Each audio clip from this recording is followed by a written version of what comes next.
குழந்தைக்கு 3 சுழி உள்ளது, இதற்கான பலன் என்ன அப்படிங்கிறது தான் அவருடைய கேள்வியாக அமைந்திருக்கிறது. 2 சுழி இருந்தால் 2 மனைவிகள், 3 சுழி இருந்தால் 3 மனைவிகள்ங்கிற மாதிரி எல்லாம் தவறாக நினைத்துக் கொள்கிறார்கள். உண்மையை சொல்ல வேண்டும் என்று சொன்னால் இந்த சுழிக்கும் அந்த களத்திரபாவம் என்று சொல்லப்படக்கூடிய மனைவிமார்களுக்கும் எந்த சம்பந்தமுமே கிடையாது. குழந்தைக்கு 3 சுழி உள்ளதற்கான பலன் என்னன்னு சொன்னா, அந்த குழந்தைக்கு நிச்சயமாக நன்மைதான் நடக்கும்.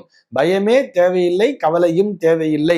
அதற்கான ஒரு விளக்கம் என்ன அப்படின்னு சொல்லி பார்த்தோம்னா, அந்த எதுக்காக 3 சுழி இருக்குன்னு சொன்னா, ஒரு 3 கிரகங்களினுடைய தாக்கமானது அந்த லக்னபாவகத்தின் மீது அந்த குழந்தையினுடைய ஜாதகத்திலே இருக்கும். நீங்க அந்த குழந்தையினுடைய ஜாதகத்தை எடுத்து பார்த்தேன்னா, ஒண்ணு லக்னத்திலேயே 3 கிரகங்கள் வலிமையாக அமர்ந்திருக்க வேண்டும், அல்லது அந்த லக்னபாவகத்தின் மீது அந்த 3 வலிமையான கிரகங்களினுடைய ஒரு தாக்கமானது நிறைந்திருக்கும்.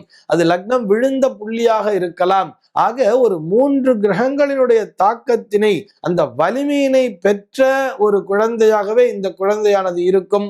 ஒரு 3 பவர்ஃபுல்லான கிரகம் ஒர்க் பண்றதுன்னு சொன்னா, அந்த குழந்தையானவர் ஒரு ஆட்சி பலத்துடன் கூடிய, அதாவது அரசயோகத்தினை பெற்ற குழந்தையாகவே இருக்கும். அதனால ஒரு 3 சுழி இருக்கு அப்படின்னு சொன்னா, அதனை குறித்து நீங்கள் கவலைப்பட வேண்டிய அவசியமே இல்லை.